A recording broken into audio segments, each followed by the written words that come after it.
Je suis Cynthia Anison-Lorbert, fondatrice du cabinet Jurinova, spécialiste des professionnels du droit.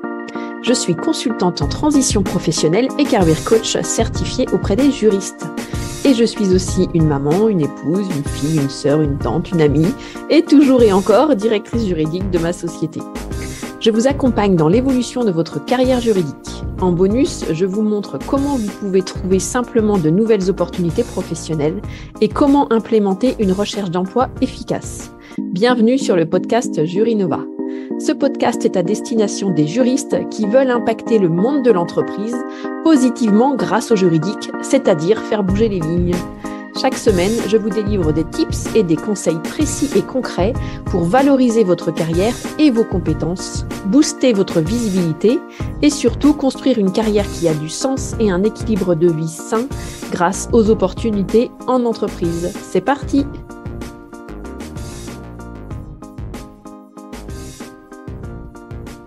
Hello et bienvenue dans ce nouvel épisode de Jurinova Podcast. Cette semaine, j'ai le plaisir de lancer un nouveau format dans le podcast Jurinova, les interviews et témoignages des professionnels du droit, qui nous partagent avec plaisir et authenticité leur parcours et leur choix de carrière. Vous êtes nombreuses et nombreux parmi les juristes talentueuses et talentueux à me le demander.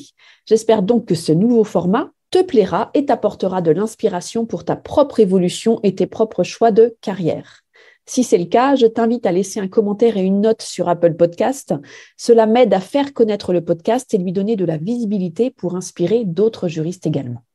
Et j'ai le plaisir d'accueillir pour ce premier interview Delphine Bordier sur la thématique suivante de directrice juridique à LegalOps. Elle a répondu avec précision et clarté à 6 questions. Première question, pourquoi le podcast Tout droit, tout simple ? Et oui, Delphine Bordier est la créatrice du podcast Tout droit, tout simple, que je vous conseille vivement. Deuxième question, comment tu es arrivée à ce nouveau choix de carrière de LegalOps ? Troisième question, le lien entre LegalOps et Legal Design. Quatrième question, pour ceux qui sont intéressés et qui nous écoutent, comment peut-on bifurquer vers cette nouvelle fonction en entreprise, donc de directrice juridique à LegalOps ? Cinquième question, les 5 grandes missions du LegalOps. Sixième question, le salaire. Comment déterminer le niveau de salaire sur ce nouveau métier en cours de parcours professionnel quand on change de directrice juridique à LegalOps ? C'est parti, je t'emmène avec moi pour découvrir son parcours. Bonjour à tous, aujourd'hui j'ai le plaisir d'accueillir sur le podcast Jurinova Delphine Bordier, qui est l'hôte du podcast Tout droit, tout simple depuis déjà quelques années maintenant. Et nous allons aborder la thématique, sans surprise, de directrice juridique à LegalOps, qui est son parcours. Elle va nous retracer son parcours, elle va nous partager son parcours et elle va nous partager des tips également sur sa carrière et son nouveau métier lié au LegalOps et au podcast. Bonjour Delphine. Bonjour Cynthia et ravie d'être avec toi aujourd'hui. Je te souhaite mes meilleurs vœux pour cette année 2023. Eh ben moi aussi, je te souhaite le meilleur pour 2023 à titre professionnel et à titre privé, bien entendu. Comment vas-tu aujourd'hui ? Écoute, très bien. Je suis très, très, très contente d'être dans ton podcast et je suis ravie d'être ta première invitée. D'ailleurs, je suis très honorée. Oui, merci à toi d'avoir accepté ma proposition puisque aujourd'hui, c'est le premier interview du podcast Jurinova et j'ai l'honneur d'accueillir Delphine pour qu'elle nous partage son parcours de directrice juridique à LegalOps. Alors, déjà, j'ai une petite question de curiosité. Pourquoi tu as choisi le podcast ? Pourquoi tu t'es mise au podcast à l'époque ? Alors, effectivement, ça fait presque 2 ans maintenant que j'ai créé le podcast Tout droit, tout simple. Mais au départ, j'ai pas commencé par le podcast. En fait, c'est venu assez vite. Mais à l'origine, j'ai créé une chaîne YouTube. Alors, pour tout avouer, c'était un petit défi en fait, que je m'étais lancé à moi-même et à mes enfants au départ. Donc, c'était plutôt une blague. Mais c'était l'idée de départ, c'était de faire découvrir les métiers que j'avais exercés. Donc, c'était les métiers d'avocat et de juriste d'entreprise.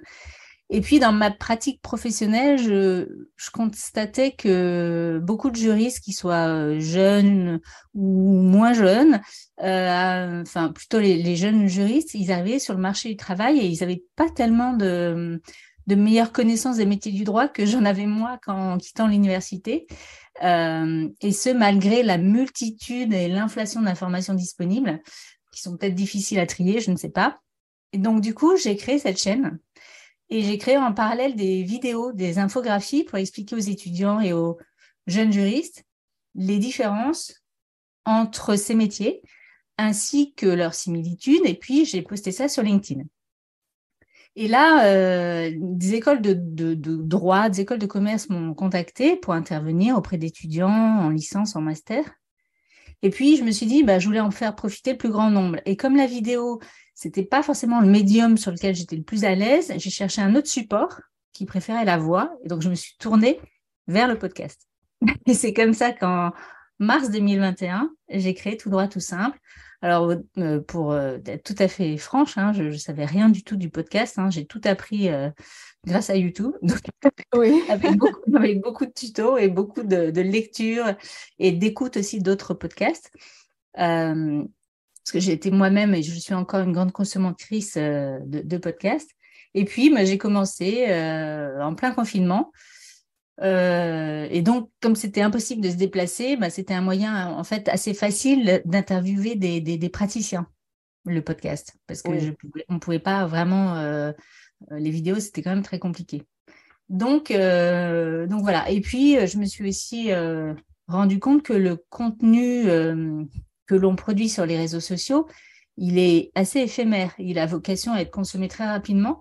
Et à l'inverse, créer un podcast, ça permet de partager du contenu quand même à forte valeur ajoutée, mais qui dure dans le temps. Les gens, ils peuvent y revenir, ils peuvent réécouter, ils peuvent sauter un épisode, ils peuvent en écouter deux d'affilée. Il y a pas de sujet du lieu. Ils peuvent faire ça n'importe où, n'importe quand, dans les transports, en faisant du sport, dans la voiture. Et donc, je trouve qu'on gagne en visibilité et en audience assez rapidement, en fait.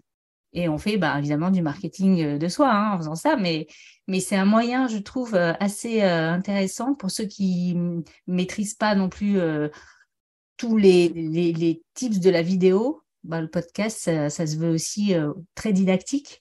Et voilà, c'est pour ça que j'ai choisi le podcast. Alors, moi, ce que je souhaite avec Tout droit, tout simple, c'est vraiment que les juristes, quelle que soit leur seniorité, en fait, trouvent des réponses très concrètes à leurs questionnements sur les métiers du droit, les évolutions des métiers et les innovations juridiques. C'est vraiment les trois thèmes que je privilégie sur le podcast aujourd'hui.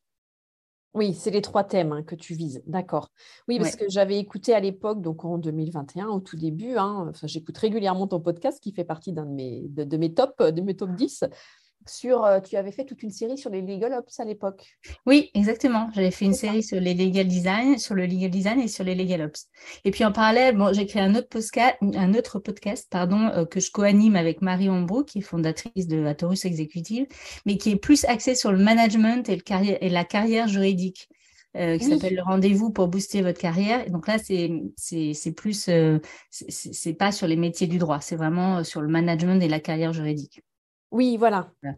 Oui, tout ce qui est Une autre connexe au thématique. Voilà. recrutement. Oui, voilà, et à Voilà. l'évolution au Mais management qui est pur. beaucoup moins, qui est un peu moins régulière que, Que tout que droit, Tout tout droit, tout simple. simple, voilà, qui est toutes les 2 semaines le mercredi. D'accord, ok. Donc, tu as deux podcasts à ton actif depuis mars 2021, tout droit, tout simple, et depuis l'année dernière, 2022, je crois l'été Ouais, 2022, c'est ça, rendez-vous pour booster votre carrière avec le cabinet de recrutement Atorus Executive. exactement. Oui. Très bien. Écoute, je te remercie pour cette présentation et je rajouterais que ce podcast est un média également pour créer du lien beaucoup plus facile avec l'audience, avec la personne qui écoute, puisqu'elle est seule avec son écoute. Et c'est vraiment très agréable. Ça permet vraiment d'apprendre, je dirais, et d'avoir de nouvelles idées également quand on Oui, écoute. oui, et puis c'est vrai que l'interview, l'intérêt, c'est que, comme on le fait aujourd'hui, on fait partager un témoignage, enfin, on interviewe des praticiens du droit qui ont des parcours très différents, donc c'est très riche en fait. Oui, tout à fait. C'est enrichissant à tout point de vue. Alors, J'aimerais maintenant que tu nous parles de ton parcours, puisque tu as travaillé en France, au Canada, tu as voilà, enfin, j'aimerais bien que tu nous présentes ton parcours et comment tu en es arrivé à ce nouveau choix de carrière de Legal Ops, puisque tu as été avocate et directrice juridique. Oui, c'est ça. En Oui, fait, pendant 20 ans, j'ai effectivement accompagné les clients et les opérationnels dans leurs projets. Alors d'abord en tant qu'avocate en propriété intellectuelle et nouvelles technologies. Ça, j'ai pendant 7 ans, en fait, au barreau de Paris, dans des cabinets anglo-saxons notamment. Et puis, j'ai décidé de partir en entreprise au bout de 7 années. J'étais un peu frustrée de ne pas savoir ce que devenaient mes opinions juridiques, de ne pas avoir accès aux clients, de ne pas comprendre en fait les enjeux et les besoins de l'entreprise vraiment très concrètement. J'avais des clients très prestigieux et passionnants, mais j'étais pas au cœur du réacteur en fait. oui, Et en fait, j'avais l'impression d'être assez éloignée des vrais sujets de l'entreprise. Et c'était assez vrai. Je m'en suis rendu compte plus tard, mais c'était assez vrai finalement. Et donc, j'ai décidé de partir en entreprise. J'ai d'abord été responsable juridique, puis directrice juridique dans des sociétés internationales toujours. D'abord spécialisée dans la chimie. Et c'est vraiment là que j'ai appris le métier de juriste, parce que j'avais tout à gérer, plus seulement les problématiques de propriété intellectuelle, mais j'étais vraiment, on va dire, dans le grand bain, seule, d'accord. Oui, responsable seule juridique d'une filiale. Donc d'une voilà. filiale. D'accord, et seule, hein, pas d'équipe, hein, donc Non, juriste j'étais unique. Hein. seule. Oui, Ouais, j'étais seule et à un moment, j'ai eu une stagiaire euh, que je suis toujours d'ailleurs, mais voilà, mais j'étais vraiment toute seule. d'accord. Mais j'aimais ça, enfin, j'ai aimé avoir voilà, les mains dans le cambouis, être au cœur des dossiers, des négociations, trouver des solutions juridiques un peu nouvelles, rédiger même des clauses, hein, gérer des contentieux, tout ça, j'ai adoré faire ça. Et surtout être aux côtés des opérationnels, les accompagner et les sensibiliser à la matière juridique. Ça, c'est un côté que j'insiste souvent là-dessus. Mais moi, je trouve que la sensibilisation et la formation des équipes, c'est vraiment un sujet super intéressant et très enrichissant quand on est en entreprise. Et ça facilite, moi, je me suis rendu compte que ça facilitait énormément les échanges plus tard, et que les gens, en fait, comprenaient beaucoup mieux ce qu'on faisait et nous solliciter donc mieux après avoir fait ces formations. Oui, et par Euh, anticipation, bien souvent, une fois ouais, qu'ils sont familiers de notre manière de fonctionner, de ce qu'on peut apporter, ils viennent vers nous par anticipation et non plus à la fin du dossier ou quand le dossier est déjà exactement. là. On n'est Oui, plus l'urgentiste tout le temps, et ça change beaucoup les relations en fait. Donc pour moi c'est très important. Et puis après j'ai changé de société, donc je suis devenue directrice juridique d'une société de mannequinat. mhm. Euh, Donc là, bah, de nouveaux dossiers, de nouvelles responsabilités aussi. Et puis, pendant aussi que j'étais dans cette grosse société internationale en chimie, là, j'ai mis en place, par exemple, des programmes de conformité en matière de concurrence. On commençait à parler un peu RGPD. J'ai créé une Contratech, des process. Enfin, tout ça, c'est des sujets qui commençaient un peu à germer et surtout dont je m'occupais déjà en fait dès que j'ai été en entreprise. Je me suis aperçue de ça quand j'ai fait un peu le bilan. Et donc ces projets-là, ils me prenaient beaucoup de temps. J'étais souvent, le problème, c'est que j'étais souvent rattrapée en fait par le business. C'est-à-dire qu'il passait toujours après. Parce que, bah, faute de temps et surtout quand on a des équipes mais qui sont très réduites, l'équipe, elle grandissait pas à la même vitesse que le nombre de dossiers. Et donc, du coup, les sujets un peu plus de fond ou long terme, bah, ils passaient toujours un peu après. Et parfois, bah, ils étaient abandonnés parce que j'arrivais pas à les mener. J'étais rattrapée par les sujets business du quotidien qui, eux, ramenaient des sous, quoi, en gros. Oui, Donc, ça, c'était un peu la frustration à un moment donné quand on a plus de responsabilités. Et puis après, je suis partie à Londres. Effectivement, j'ai travaillé à Londres chez Getty Images. Et, et là, pareil, j'ai eu des dossiers assez variés, mais j'avais déjà aussi pas mal de sujets un peu transverses. Et ça, j'aimais bien, moi. Ça commençait déjà à arriver. J'avais des dossiers, évidemment, opérationnels, mais j'avais aussi on me confiait des sujets un peu transverses et surtout sur multinationaux, on va dire. Et ça, c'était pour moi des sujets super intéressants que j'avais envie de continuer à mener, quoi. Et puis, quand je suis revenue en France en 2017-2018, en fait, c'est vraiment là que j'ai découvert une nouvelle façon de travailler dans le domaine juridique. Je m'explique, j'ai découvert le management de transition un peu par hasard et je suis allée voir un cabinet et il se trouve que ça s'est bien passé. Je me suis lancée, ils avaient une mission à me confier, je me suis lancée et puis j'ai aimé ça. D'accord. Ça s'est vraiment fait un peu, pas par hasard, parce que je cherchais, etc. Mais je me suis dit, ben, j'ai rien à perdre, on essaye et puis on verra. Voilà. Donc, au lieu effectivement d'avoir un CDI, ben, là, c'était une mission. C'était un CDD. Voilà. Et en fait, c'est lors de ces missions que j'ai ensuite enchaîné que j'ai un peu affiné ce que j'aimais faire en direction juridique et ce que je n'aimais plus trop faire, ce qui me plaisait plus trop. Oui. En fait, c'est véritablement là que j'ai pris conscience que je souhaitais vraiment mener à terme des nouveaux projets transverses qui demandaient du temps, de la disponibilité des ressources. Non pas que j'aimais plus faire des dossiers opérationnels, mais c'est vrai que j'en avais moins l'envie, c'est vrai.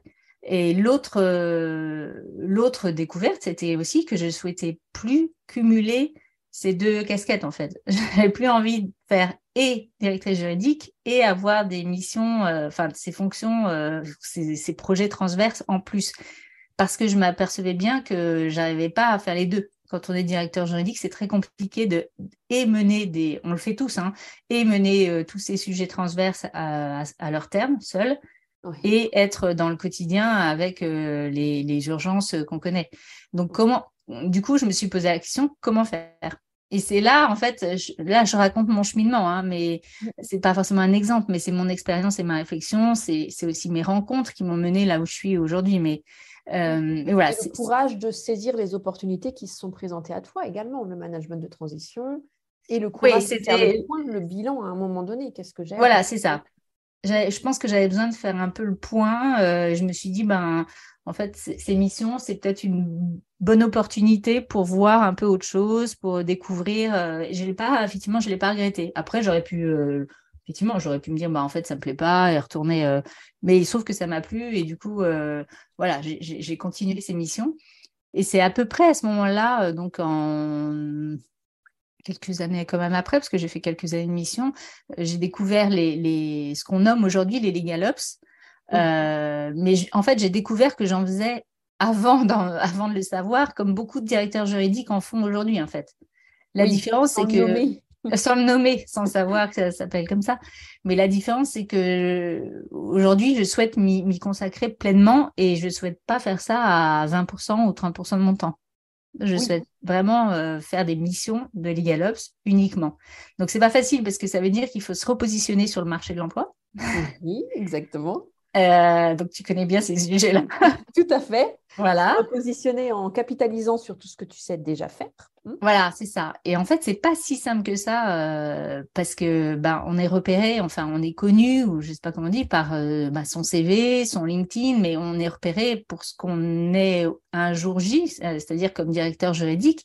Et donc, on me proposait des postes de directeur juridique, ce qui était logique, hein, enfin. Donc, ça veut dire qu'il faut commencer par faire un travail d'introspection, en fait. Enfin.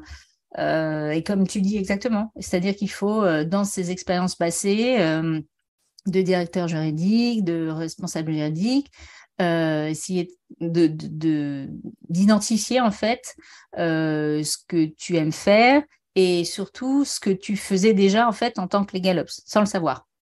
Voilà, puisque l'étiquette est là, l'étiquette de directeur juridique est là, présente, une ancienne avocate, directrice juridique, et il faut aller vers une autre image, il faut se construire une autre image, donc un autre marketing de soi, son fameux personal branding, avec d'autres éléments différenciateurs axés sur le legal ops.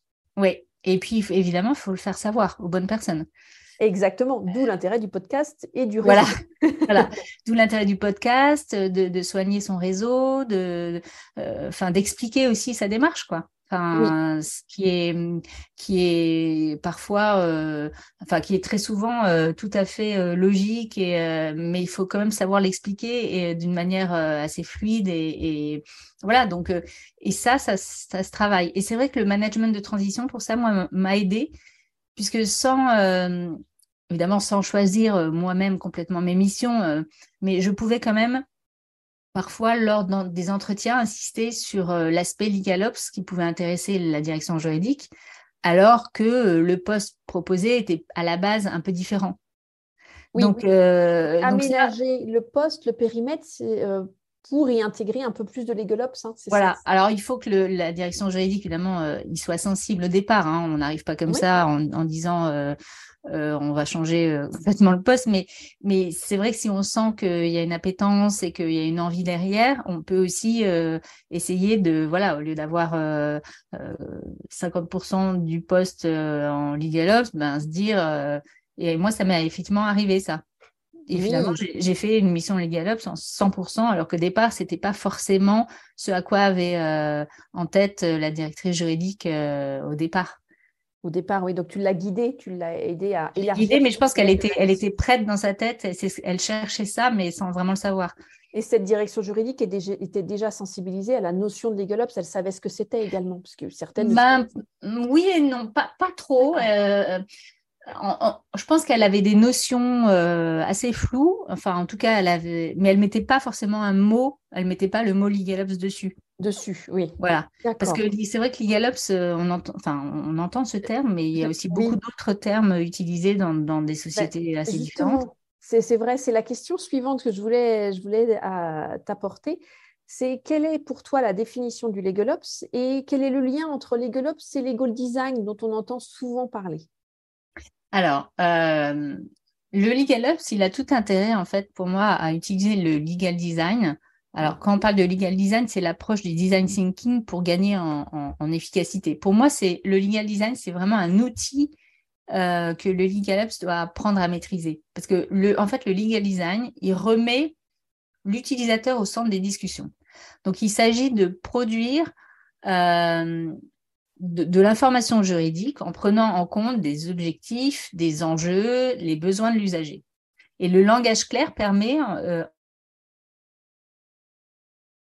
par ailleurs, de rendre intelligible et accessible l'information juridique, sans toutefois simplifier à outrance un process ou une information. Donc, c'est vraiment, c'est pas forcément réécrire un document, mais c'est vraiment euh, produire de l'information et surtout que ce soit intelligible et accessible. Et en fait, c'est exactement ce que fait le LegalOps quand il formalise, par exemple, une stratégie avec le directeur juridique ou quand il amorce un projet de digitalisation. Il va améliorer l'accès à la connaissance aussi de l'information juridique Oui. dans le service juridique, mais aussi dans l'entreprise en général. Donc tout ça, c'est exactement ce qu'il fait le LegalOps. Il cherche en fait à obtenir aussi le soutien des dirigeants, à rassembler, à mobiliser les collaborateurs. Et pour ça, il a vraiment besoin de recueillir évidemment l'adhésion de tout le monde, hein, mais il a souvent recours en fait à la méthode du legal design dans ses missions, sans forcément le savoir. Mais par exemple, il y a une phase empathique où on passe du temps à comprendre l'utilisateur et donc les juristes. Oui. Ensuite, il y a une phase où on va définir les problèmes, les pain points, comme on dit. Mhm. Et puis après, on collabore avec le client et la direction juridique et les autres départements pour faire naître des solutions. Donc ça, c'est l'itération aussi. Mhm. Et puis après, on teste. Donc tout ça, c'est une méthode, en fait, qui est exactement celle du legal design. D'accord. Et Ok. ces éléments-là, bah voilà, c'est exactement la méthode en fait appliquée au legal design. Donc pour moi, c'est ça aussi le lien. C'est vraiment en termes de méthode qu'il y a un vrai lien. Et pour moi, donc c'est un outil qui est à la disposition du LegalOps. Alors on n'est pas obligé de le faire, hein, on n'est pas obligé d'être spécialiste du legal design pour être LegalOps, hein, pas du tout. Mais c'est vrai que c'est un outil qui est formidable, ne serait-ce que pour faire de la communication, par exemple. Pour communiquer simplement, intelligiblement, ben, le legal design, c'est formidable dans une entreprise. Oui. Donc, et ça, Attends. c'est une des missions du LegalOps, la communication, la visibilité de la direction juridique. Oui, c'est ça. L'objectif du LegalOps, c'est de donner de la visibilité et une Et de la communication. performance, de la Oui, productivité, voilà, oui, et d'aider vraiment la direction juridique à être plus performante, plus productive, plus visible et donc mieux positionnée dans l'entreprise, en fait. C'est vraiment ça. Le but, c'est ça. oui, mieux positionné dans l'entreprise. D'accord. Et donc, la direction juridique, dans ce cas-là, enfin, grâce au LegalOps, grâce au Legal Design, intervient plus en amont dans la stratégie des missions, des dossiers, la stratégie de l'entreprise? Oui, elle peut. Oui, oui, ben, si elle est mieux positionnée, qu'on comprend mieux déjà ce qu'elle fait, elle sera sollicitée en amont, bien plus en amont et elle sera plus urgentiste, comme souvent c'est le cas aujourd'hui encore. Oui. Il y a bien, Ouais. il y a beaucoup d'autres avantages à recourir au LegalOps, mais ça c'est une de ses fonctions, oui, Oui, l'anticipation, d'être associé en amont au dossier pour notamment, anticiper les exactement. conséquences notamment. D'accord. Et Mais pour c'est tout ce aussi qui est... définir une stratégie, ne serait-ce que ça. Souvent, le LegalOps arrive dans une société et demande ben, à quoi sert votre direction juridique, c'est quoi votre vision, ben, c'est pas des questions forcément auxquelles ils ont réfléchi avant. On suit un peu la vision de l'entreprise, mais on se positionne pas forcément en tant que direction juridique. euh, Oui, la direction juridique en tant que telle n'a pas forcément sa en tant que propre business vision à part entière.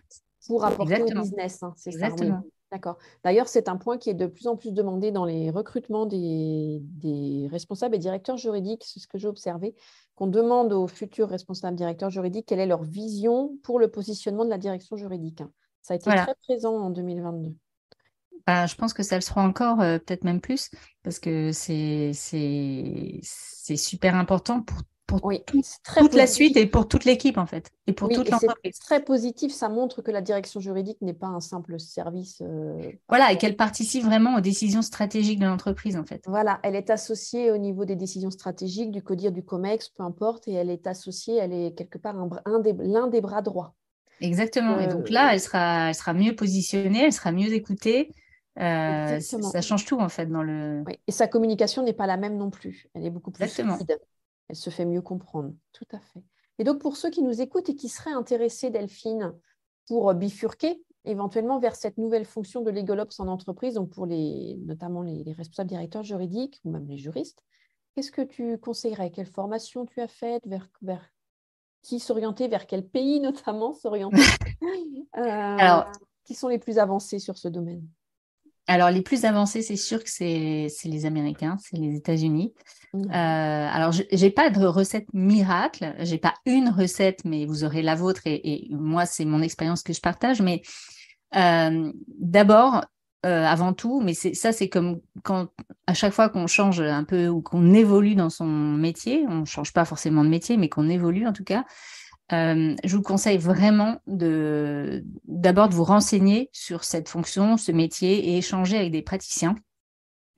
Pourquoi pas adhérer à des associations? Par exemple, il y a l'association CLOC, qui est une association, enfin, un consortium américain qui existe depuis une vingtaine d'années, hein. C'est aux États-Unis, c'est pas du tout nouveau comme en France. Mhm. Mais vraiment contacter des praticiens qui pourront vous parler de ce métier en France émergent, mais savoir ce qu'ils font vraiment. Faire du networking, de la veille, commencer vraiment à vous intéresser à la fonction elle-même de LegalOps. Parce que c'est bien d'en entendre parler et de se dire, ah ben je vais faire ça, mais c'est comme quand on passe d'avocat à juriste, il faut quand même se poser la question de qu'est-ce que fait un juriste? Enfin, c'est pas le même métier. C'est pas le même métier. Donc, il faut vraiment identifier là-dedans, après, ce qui vous plaît et ce qui vous plaît pas. Parce que s'il y a plus de négatifs que de positifs, pourquoi changer? Par exemple, enfin, je te rejoins, alors ça, c'est pas mon domaine, c'est plutôt le tien, mais pourquoi pas faire un bilan de compétences? Parce que ça peut vraiment, vraiment aider à identifier justement, une fois que vous vous serez renseigné sur vraiment les fonctions et vraiment pratico-pratiques hein, du LegalOps, ben ça peut vraiment vous aider à savoir si ça peut vous plaire ou pas. Donc ça, c'est la première étape, je pense. Et il Oui. existe, oui, des formations, il en existe un peu. Je pourrais te donner une liste, si tu veux, que tu mettras en description. Mais il y a des formations à l'ACC, il y a le DU aussi à Assas sur la transformation numérique du droit et des legal tech. Bientôt, il va y avoir une formation, le juriste de demain en LegalOps, donc fait avec l'EDEC. Les decks, Donc, il y a quand d'accord. même des choses qui se créent aujourd'hui sur cette. On voit que ça vraiment, c'est un sujet qui intéresse de plus en plus les directeurs juridiques, les entreprises. Mais voilà, si on est intéressé, il faut d'abord vraiment se renseigner. Il faut même aller à des conférences, des webinaires, écouter, je ne sais pas, des podcasts. Enfin, voilà, Oui. mais vraiment. Notamment tout droit, tout simple. Non, mais il y en a d'autres, mais il y en a Oui, bien d'autres sûr. américains notamment, etc. Enfin, il y a plein Oui. d'autres choses. Mais c'est vrai que même s'il n'y a pas aujourd'hui de formation spécifique ou de certification encore aujourd'hui pour devenir LegalOps, on peut devenir LegalOps en ayant fait du droit, des ressources humaines, de l'audit, de la finance, en étant ingénieur. Enfin, c'est pas forcément une fonction euh, qui est réservée aux juristes. Enfin, et Oui. même quand il y a une équipe, quand les entreprises ont la chance d'avoir une équipe LegalOps, qui est encore très rare en France, et ben, ils ont des profils très variés au contraire. Donc, ils peuvent avoir un ingénieur, un designer, voilà. Donc, c'est ça aussi la richesse, c'est que et puis un LegalOps seul, comme moi je le suis aujourd'hui, il remplit pas forcément toutes les fonctions tout le temps dans une mission.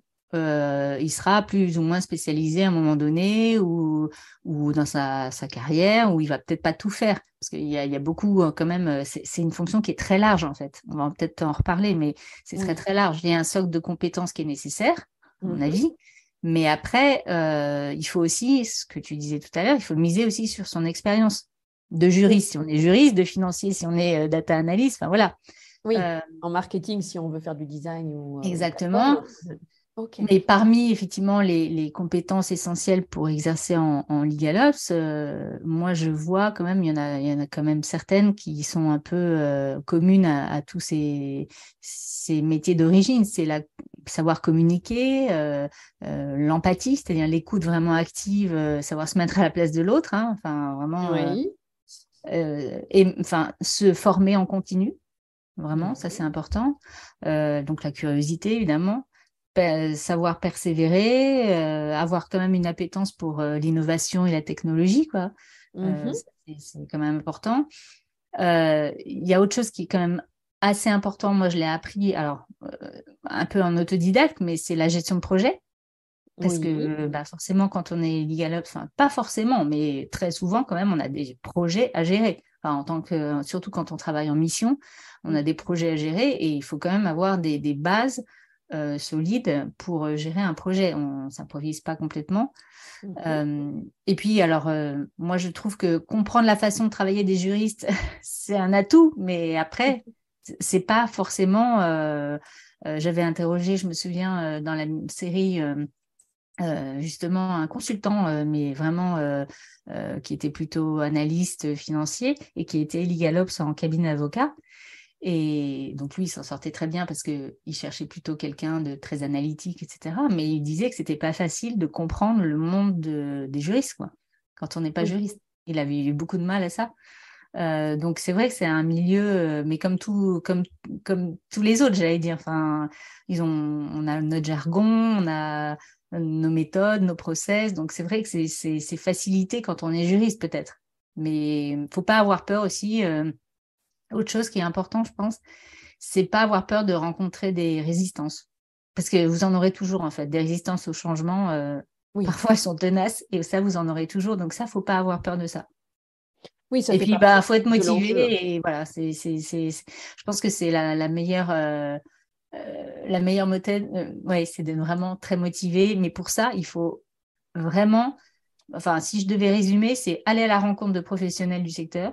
Donc, ça peut Oui. être LinkedIn, des salons professionnels, des séminaires, se former. Donc, ça peut être des MOOC sur les outils digitaux, la gestion de projet, le legal design, le design thinking.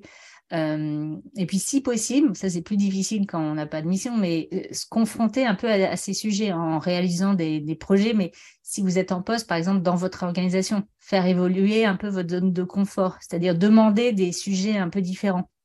Oui, ou les introduire soi-même, les proposer Voilà, soi-même.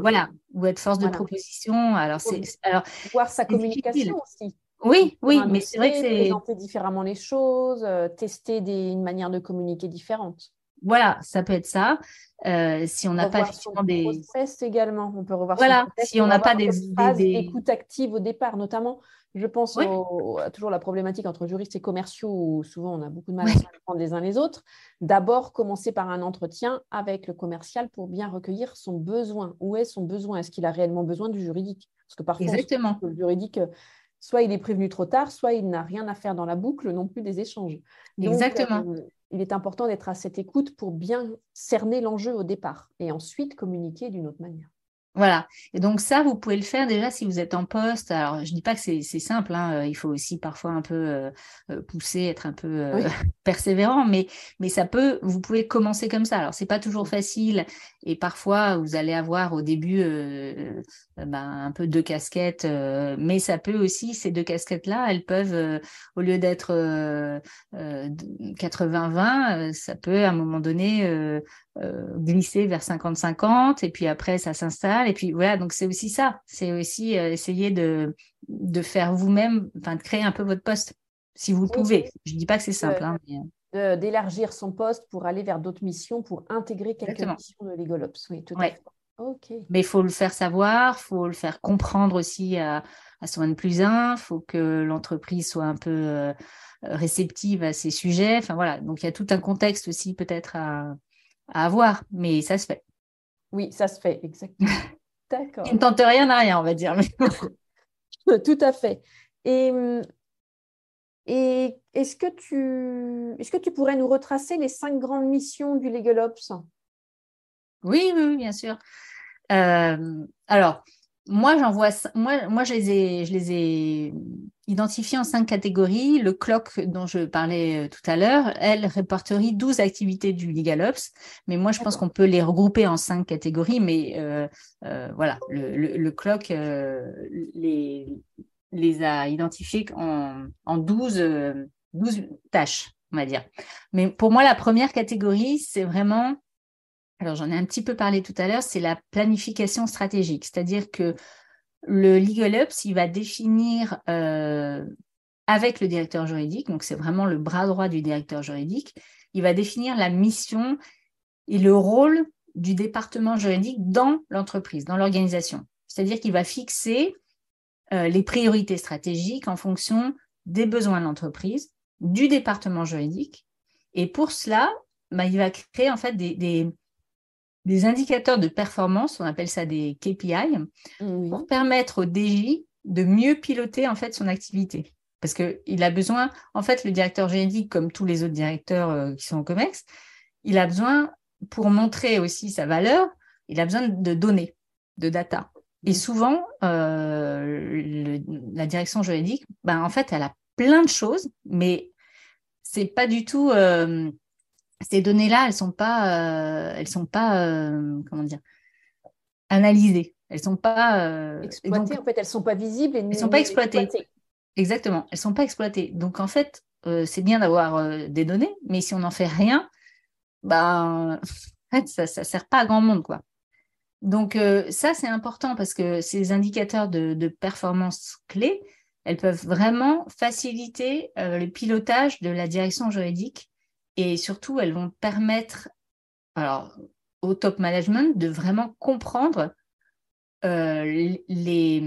l'implication des juristes et aussi, quand il y a les difficultés et où elles sont. Et ça, c'est vraiment important parce que, par exemple, si on va demander, si on tous les ans, le directeur juridique, il demande en plus un juriste parce qu'il dit on n'a pas assez de juristes, il faut qu'il puisse justifier de ça. Pas Oui. juste demander comme ça des ressources supplémentaires. Donc, il faut le justifier. Et comment il va le justifier? Alors, c'est pas juste avec des mails d'opérationnels mécontents parce qu'il y a il y a de l'attente ou je sais pas. Mais ça va aider, par exemple. Ça peut vraiment aider à piloter, en fait, l'activité. Oui, les temps d'attente, le traitement de Bah, dossiers, le nombre de oui, c'est un dossiers, exemple, hein, mais l'évolution, voilà. C'est les stats exactement. aussi, le nombre d'évolutions de dossiers sur l'année, les Exactement. montants contentieux, etc. Oui, tout à Les fait. contentieux, qui les gèrent? Est-ce que c'est plutôt en interne, en pré-contentieux? Est-ce que c'est beaucoup les avocats externes? Enfin, il y a Voilà. Et plein quel est le d'indicateurs, en coût, fait. quel est le budget, l'évolution du Exactement. budget sur les 5 dernières années, Et puis, etc. Oui, quelle est l'évolution? Pourquoi? oui, Enfin, voilà. Et du coup, quand on a ces données-là, on peut les analyser et mieux expliquer le pourquoi et ensuite trouver des solutions adéquates. Mais si on n'a pas ces données-là et qu'on ne les exploite pas, c'est beaucoup plus difficile, en fait. On navigue un peu à l'aveugle. Donc ça, c'est le premier, pour moi, c'est la première catégorie. d'accord. La planification stratégique. Donc, première Voilà. catégorie, OK, Ouais. Ensuite, la deuxième catégorie, ça va être la gestion de projet. Donc là, d'accord. Ce que tu nous disais C'est tout pour ça à que l'heure, hein, oui. j'en parlais tout à l'heure un peu. Mm, Le Legal Ops, il va pouvoir piloter en fait des projets que le juriste ou le directeur juridique n'a pas le temps de piloter lui-même ou peut pas mettre en place ou peut pas mener à bien en fait. Et ça va être par exemple la mise en place d'une solution Legal Tech. Ça peut être ça, la digitalisation de la direction juridique. Donc une fois que les besoins internes sont identifiés, parce que ça, c'est un gros travail déjà, parce que c'est pas le mhm, tout de dire il faut digitaliser, il faut quand même identifier d'abord les besoins. oui, Parce oui, d'accord. que là aussi, hein, il y a eu beaucoup de sociétés il y a quelques temps qui se sont dit ah, il faut absolument que je digitalise, il me faut un outil, il me faut un outil. Mais si les besoins ils sont mal identifiés au départ, bah, l'outil sera mal choisi et ça va pas marcher en fait. Donc en fait, il faut d'abord identifier les besoins, ça prend du temps. Oui, c'est toujours, Euh, ça prend toujours un peu de temps de mettre sur écrit, sur papier, tout ce qu'il Voilà, faut faire les et specs, s'interroger. etc. Et puis, ça passe par beaucoup d'interviews et pas seulement d'interviews des juristes. En fait, c'est ça l'idée. C'est aussi que il faut écouter tous les utilisateurs. Et les utilisateurs, par exemple, d'une solution de ticketing, je sais pas, de contrat, y a pas, c'est pas les juristes qui font des demandes de contrat. Oui. Donc, il faut aller voir aussi les opérationnels, les acheteurs, les Exactement. Ceux qui vendeurs, ont besoin, oui, ceux qui exactement, les expriment des besoins. financiers. Et puis, Mhm. il faut savoir ce qu'il y a déjà dans l'entreprise, parce que moi, je me suis rendu compte parfois qu'en fait, la finance avait déjà son propre outil pour je ne sais plus quoi, et ben, on aurait pu l'utiliser finalement au juridique, mais on ne le savait pas. Oui, Donc, en fait, il faut vraiment identifier les besoins et les outils qui sont déjà à disposition en interne. Et ensuite, ben, le Legal Ops, il va faire une espèce de rapport et il va mettre en place, il va essayer de, avant de mettre en place, il va identifier la bonne solution, il va, avec le directeur juridique notamment, mhm. et puis il va la mettre en place. Et ça, ben, c'est vraiment de la gestion de projet, pour le coup. Oui, tout à fait. Là, on est en plein dans la gestion de projet. Voilà. Donc ça peut être aussi une mission du Legal Ops.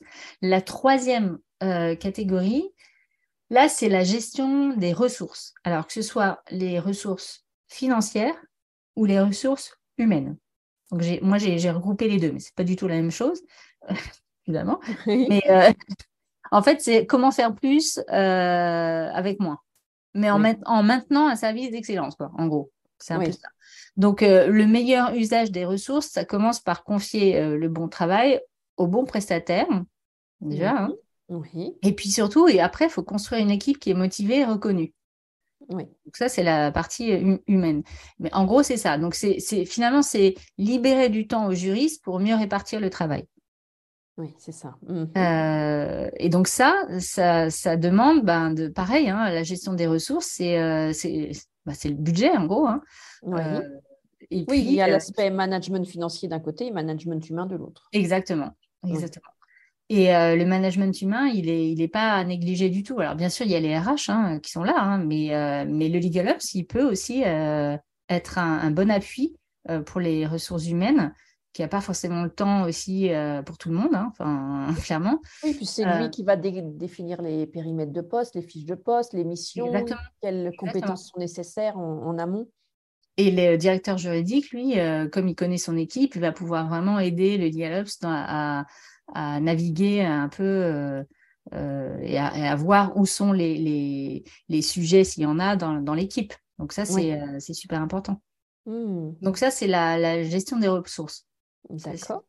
Ok, la gestion des ressources donc financières et humaines.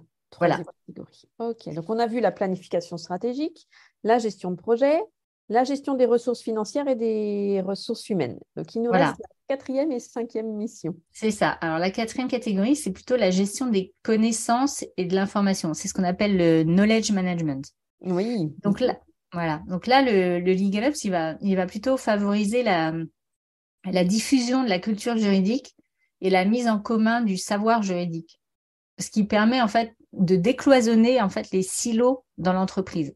Et pour ça, il dispose par exemple d'outils collaboratifs comme ça peut être des réseaux sociaux d'entreprise, les plateformes de partage de documents, ça peut être créer un intranet ou un espace commun d'information, mais que pour la direction juridique, puis après pour l'agrandir à d'autres services. Voilà, tout ce qui permet en fait de capitaliser les connaissances juridiques pour la direction juridique et pour l'entreprise. C'est pas que pour la direction juridique.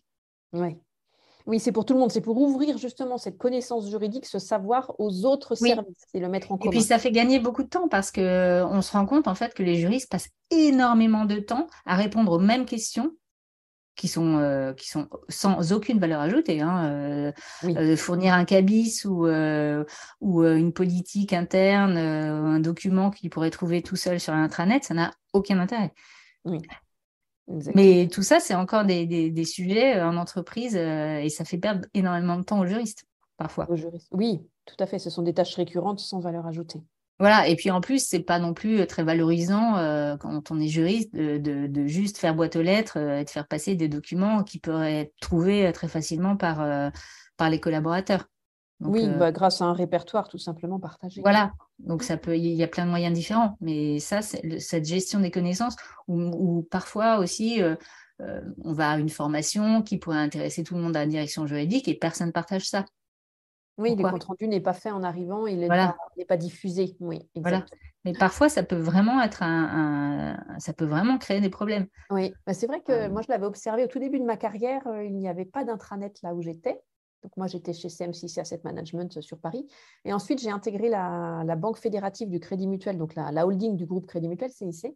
Et j'ai mis en place tout de suite un intranet en arrivant. Ça faisait partie, c'était l'une ouais. de mes missions. On créait tout le service juridique à l'époque avec mon manager. Et donc, on avait créé un intranet dès le départ pour y mettre toute la documentation juridique donc sur les fonds d'investissement à disposition des équipes, donc les équipes techniques, parce qu'on travaillait qu'avec des contrôleurs et des auditeurs, Mm. aux clients. On avait aussi des clients externes, donc des sociétés de gestion de portefeuille. Et ça permettait d'avoir la même base de données également. Comme ça, on parlait de la même chose aussi. C'était beaucoup plus simple en Exactement. réunion. Bah, Et on aujourd'hui, partait voilà, du on appelle même ça sujet. LegalOps, mais tu vois, tu Oui, faisais déjà du LegalOps. Mais c'est pour ça que je disais tout à l'heure, en fait, tous les directeurs juridiques font plus ou le moins du fond. LegalOps, sauf Oui. qu'ils n'ont plus le temps. Aujourd'hui, ils ne peuvent pas avoir 50% de leur temps en LegalOps et 100% Oui. de leur Et temps puis, dans le à un moment business. donné, quand il y a une inflation de documents, on a besoin de l'IT pour développer des outils beaucoup plus conséquents. Exactement. Donc, il faut des Plus jours hommes, il faut performant. des budgets, etc., etc. Et il faut savoir exprimer son besoin, donc prendre le temps d'identifier son besoin et l'exprimer à l'IT pour que tout soit bien mis en place. Bien mis en place. Donc, c'est vrai Exactement. que le rôle du LegalOps dans ce cas-là est très important. Ça fait gagner du temps à tout le monde, en fait. Voilà. Donc, c'est vraiment ça. Le LegalOps, au début, on se dit, ah, mais oui, mais c'est beaucoup de temps qu'on va passer. Oui, mais il faut accepter de perdre du temps, enfin, de donner du temps pour en Oui, gagner après. En fait, c'est vraiment ça. exactement. Et souvent, c'est le cas des C'est changements. pas une Du perte de temps, changement. c'est vraiment donner du temps pour en gagner beaucoup après. Exactement. Et c'est comme ça qu'on arrive à faire passer la notion de changement et de motiver les équipes. Tout à fait, exactement. Et Et donc, alors, la la cinquième cinquième, catégorie. Oui. voilà, la cinquième catégorie, là, c'est vraiment la communication et la visibilité. Oui. Donc, on en a parlé un petit peu. Le LegalOps, il va élaborer souvent la communication interne de la direction juridique. Et donc, celle-ci va devenir plus visible et donc elle va devenir mieux positionnée dans l'entreprise. Par exemple, il peut créer, on l'a dit, un intranet juridique ou une newsletter mensuelle Oui. ou même des petits quiz. Ça peut être sous forme même un peu humoristique, hein. Il y a des sociétés qui sont très créatrices, hein, Mhm. ça peut être un chatbot, ça peut être même un podcast interne. Il y en a qui font ça. Oui. Il y a, il y a des formations aussi juridiques qui peuvent être un peu plus ludiques. Donc voilà, le LegalOps, il va utiliser aussi le legal design pour recueillir l'expression des besoins. Donc il va pouvoir construire comme ça une communication qui va être claire, qui va être plus impactante et donc qui va être engageante. Les collaborateurs vont vraiment se l'approprier et donc l'utiliser. Et donc, tous ces moyens de communication, ils sont à disposition du LegalOps pour vraiment améliorer la visibilité de la direction juridique. Voilà. Oui, oui. Et ça, c'est une belle avancée pour justement lui donner une certaine visibilité et pouvoir accompagner tout le développement et la stratégie de l'entreprise également. Oui, et on a l'impression qu'il faut toujours des choses extraordinaires. Mais en fait, parfois, il suffit de on peut y aller aussi vraiment par petits pas, step by step, hein, et même des petites choses ou un process qui a changé, où ça peut vraiment changer énormément la vie des juristes. Hein. Oui. Pas que des juristes. Parce que l'idée aussi du LegalOps, c'est qu'il fluidifie toutes les relations et qu'il améliore les relations entre la direction juridique et les autres départements de l'entreprise. Ça, c'est super important. Oui, oui, tout à fait. OK. Donc, on a vu les 5 catégories, les 5 missions du LegalOps: la planification stratégique, la gestion de projet, la gestion des ressources financières et humaines, la gestion des connaissances et de l'information, donc le knowledge information. Et la 5e catégorie, c'est la communication et la visibilité de la direction juridique pour notamment avoir un meilleur positionnement au sein de l'entreprise. C'est ça. OK. Et donc, j'ai encore une dernière question, la question qu'on aborde très peu en France, hein, qui est beaucoup plus récurrente et facile à aborder dans d'autres pays, c'est le salaire. Comment déterminer le niveau de salaire sur ce nouveau métier? Puisqu'on n'a pas forcément de grille, hein. Michael Page, dans ce qu'il publie, ne publie rien sur le métier de LegalOps. Ouais. Autant la compliance est valorisée de plus en plus et distinguée du métier du juridique pur. Mais le LegalOps, on ne le voit pas trop apparaître. Alors, comment faire dans ce cas-là? Comment valoriser sa seniorité dans ce cas-là pour se positionner? Alors, c'est vrai qu'il faudrait plutôt poser la question à un chasseur de tête, mais parce qu'effectivement, il y a peu d'informations publiques à ce jour. Mais en fait, c'est exactement ce que tu dis, c'est que ça va beaucoup aussi dépendre de votre niveau de seniorité dans un premier temps. Ouais. Mais on peut quand même un peu, moi je pense, se calquer sur la rémunération d'un juriste droit des affaires ou d'un directeur juridique si le LegalOps justifie d'une expérience solide et qu'il a, par exemple, mené des projets en direction juridique. Il n'y a pas de raison qu'il baisse son salaire parce qu'il passe LegalOps. Enfin, je veux dire, c'est pas... Oui, c'est pas logique. Il n'y a pas de raison à ça. Ce qu'on valorise, c'est notre expertise et notre expérience. C'est pas un titre, en fait. Oui, exactement. Donc, voilà. Donc, c'est pas rare pour un juriste de réaliser effectivement parfois ce qu'on a dit, hein, des missions de LegalOps en plus de son travail quotidien, hein, au début. Mais dans ce cas-là, il faudra bien délimiter le temps consacré aux tâches. Hein, et ça ne veut pas dire effectivement, même s'il a 2 casquettes, qu'il va cumuler les rémunérations. Ça, c'est bien évidemment. mais moi, je pense que en fait, c'est vraiment à vous de la déterminer. Moi, je vous conseille de vraiment miser sur vos expériences passées. Faut pas dévaloriser vos acquis. Hein, et ça, c'est un coach comme toi qui le dira mieux que moi. Exactement. Mais vraiment, c'est pas parce que vous avez plus le titre de juriste ou de directeur juridique que cela vous empêche d'avancer et de valoriser vos compétences. Hein. Pas Exactement. du tout. Il y a une valeur de marché. Elle est là, même si aujourd'hui, il n'y a pas de chiffre, et elle doit être prise en compte comme toutes les autres. Donc, il faut être droit dans ses bottes, moi, je pense, et pouvoir justifier de sa rémunération. Alors, parfois, de manière factuelle, hein, effectivement, on peut vous demander parfois vos bulletins de salaire, donc il faut être prêt à le faire, ça, il n'y a pas de problème. Mais moi, je pense qu'il faut vraiment valoriser vos expériences passées et même, pas seulement ça, si vous êtes formé, par exemple, entre-temps, ça aussi, ça peut justifier que vous mainteniez le même niveau de salaire. Enfin, il y a vraiment plein de choses à prendre en compte, mais ça dépendra aussi, moi je pense, de la mission qui vous est demandée. Alors bien sûr, du niveau de seniorité requis, du niveau de management, et puis après, j'ai envie de dire, c'est une négociation salariale, hein. Mais je crois que tu es mieux placé pour moi que d'en parler là. Oui, oui, oui, on en revient à la négociation salariale. Donc, tu as très bien résumé les arguments. C'est qu'il faut toujours se baser sur ses propres expériences qu'on a déjà vécues. Si on a fait du management, le management dans une équipe juridique, c'est le même type de management dans une équipe de Legal Ops, hein. Et puis, si on a fait de la gestion de projet, déjà, si on a mené à terme des projets, c'est juste une transposition des compétences dans un autre domaine. Si on a fait du management budgétaire financier, c'est la même chose. On utilise nos compétences qu'on avait dans le service juridique précédent. Si je prends l'exemple d'un juriste ou d'un responsable ou directeur juridique, on utilise cette compétence en management budgétaire financier dans ce nouveau service, ou le service intégré à la direction juridique. Si on a déjà fait du management humain, c'est la même chose.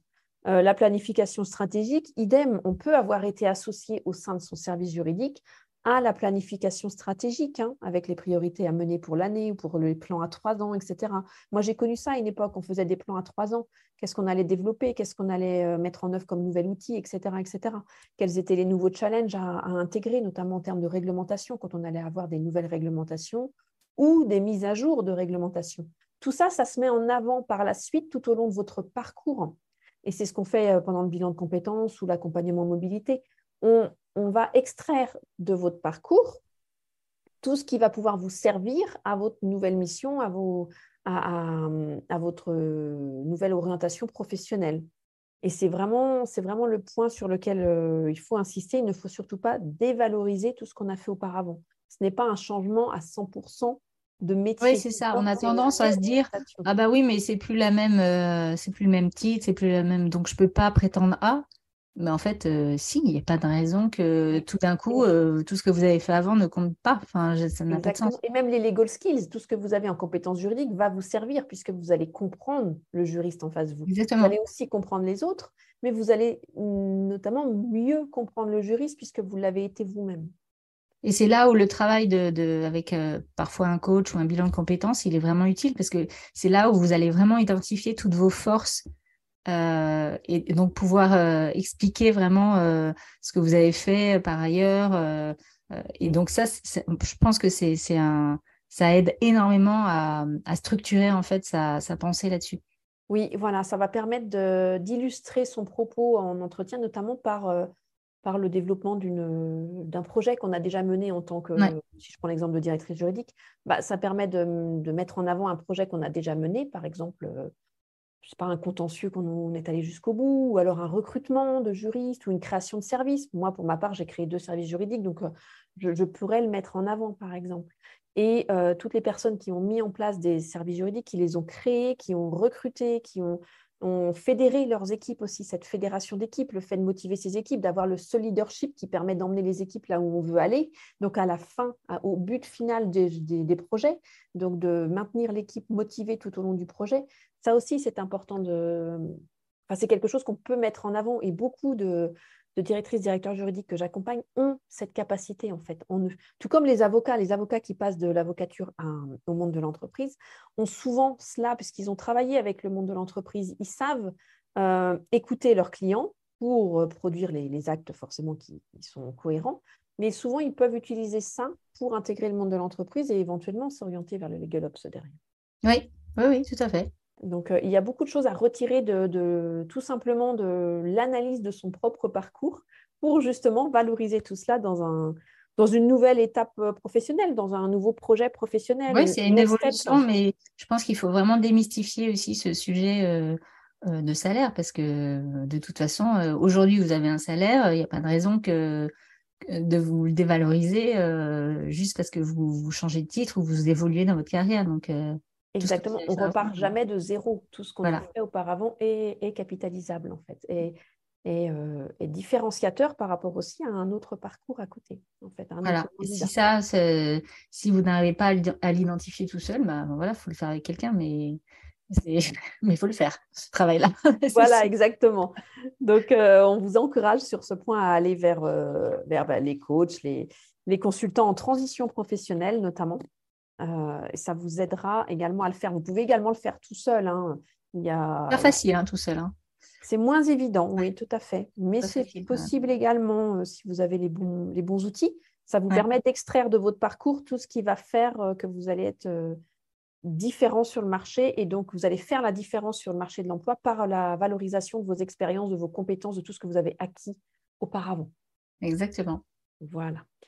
Écoute Delphine, je te remercie pour cette interview, donc avec toutes tes explications entre la directrice juridique, en entreprise, en cabinet, enfin d'abord en cabinet et ensuite en entreprise, ton expérience du management de transition que tu nous as partagé avec transparence. Donc merci beaucoup pour ce partage également, et puis cette transition encore en cours, mais qui est déjà bien effective et bien ancrée chez toi, vers le Legal Ops.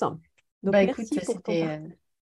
je t'en prie, c'était vraiment un plaisir de venir sur le podcast Jury Nova et bravo, voilà, je tiens à te dire bravo vraiment solennellement et très sincèrement pour tout ce que tu as accompli déjà et pour Jury Nova que je trouve formidable. Allez faire un tour sur le site parce que c'est vraiment très riche, donc je vous incite à aller voir tout ce que fait Cynthia. Voilà.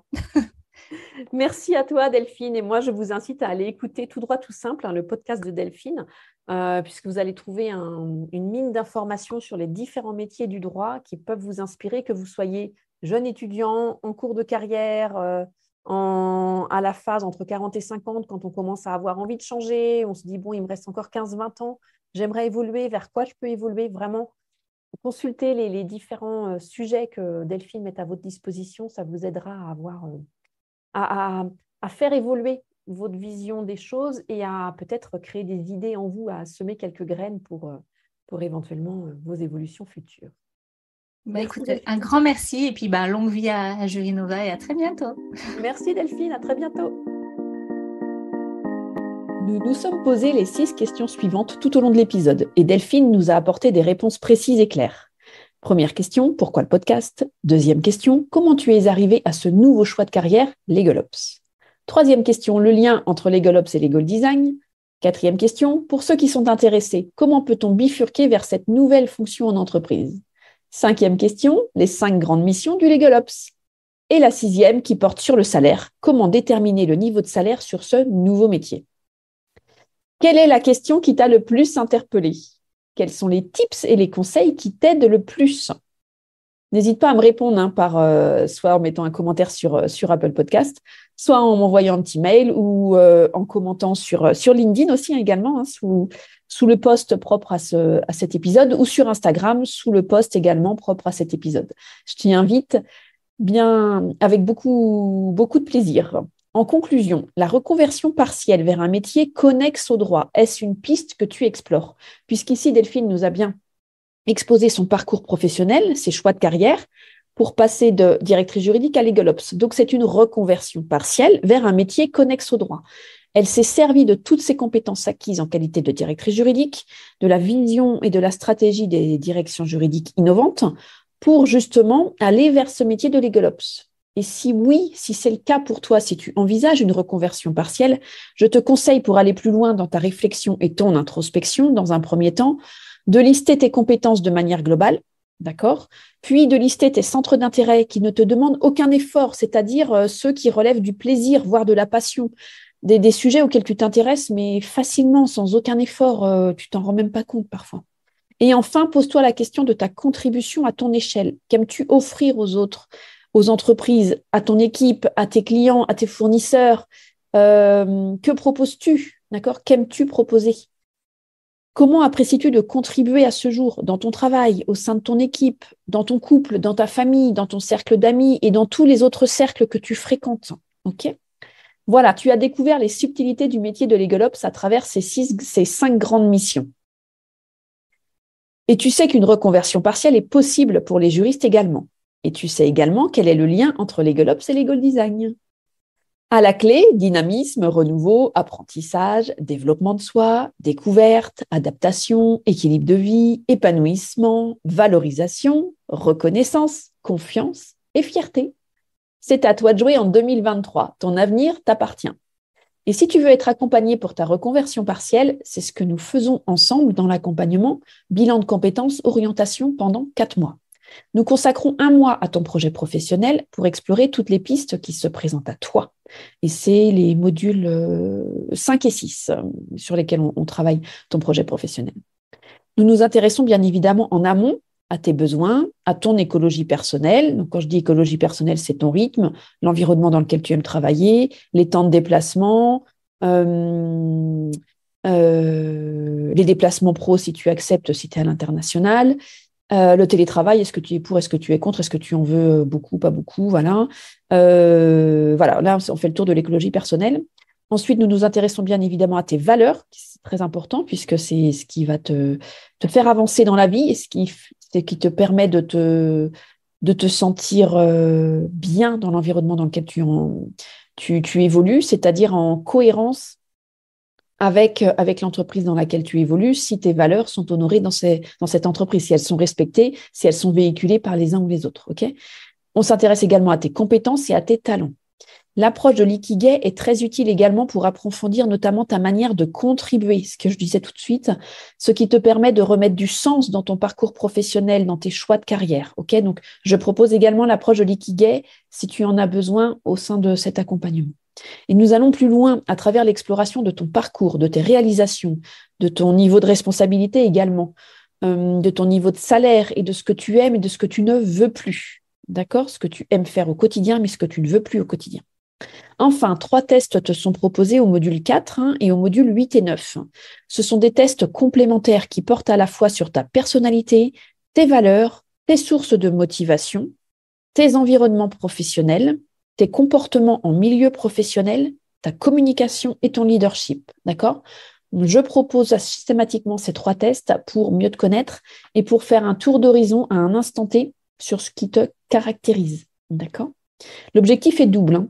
Dans cet accompagnement bilan de compétences orientation qui dure 4 mois et qui est éligible au CPF, il est de te permettre de te connaître mieux et de bien comprendre la personne que tu es devenue dans toute ta complétude, avec toutes tes expériences, tes expertises, tes envies. Il s'agit de t'autoriser à être fier de tes épreuves, de tes réussites, de tes forces, de tes compétences et de tes talents. Il s'agit d'identifier tes forces, tes talents, tes qualités, tes valeurs pour apprendre à les verbaliser, à les communiquer autour de toi. Ce qui s'appelle le marketing de soi. Pour un marketing efficace de toi-même, il est nécessaire de bien te connaître et d'avoir confiance en toi pour bien parler de toi, bien entendu. Il est de te faire prendre conscience de toutes les possibilités qui s'offrent à toi pour donner un nouveau sens à ta carrière, en toute responsabilité, et de prendre conscience de ce qui fait partie de ce que tu aimes et de ce que tu ne veux plus. Tes peurs en font partie et elles sont là pour te guider et t'aider à avancer également. Voilà ce que nous pouvons aborder ensemble en toute confidentialité et dans le cadre d'une bulle de bienveillance pendant l'accompagnement de bilan de compétences orientation qui dure 4 mois et qui est éligible au financement par ton CPF. Si tu es intéressé, il reste 1 place en avril et 3 sont ouvertes pour le mois de mai. Donc, tu peux prendre rendez-vous sur mon site, directement dans mon agenda, pour l'entretien exploratoire qui est gratuit et confidentiel. À bientôt et beau week-end à toi! J'espère que cet épisode vous a plu. Je vous invite à lire l'article de blog associé à cet épisode sur le site www.jurinova.fr. Jurinova, c'est J-U-R-I-N-O-V-A. Je vous offre également un cadeau de bienvenue, la roadmap dédiée à la réussite de votre négociation salariale. Vous y trouverez les 6 étapes à respecter et les 4 erreurs à ne surtout pas faire. Pour obtenir votre roadmap gratuite dédiée à votre négociation salariale, c'est très simple. Rendez-vous sur mon site www.jurinova.fr sur la page accueil et téléchargez-la, c'est gratuit. J'espère que cela vous aidera. Je vous invite également à vous abonner à la newsletter hebdomadaire des Jurinova.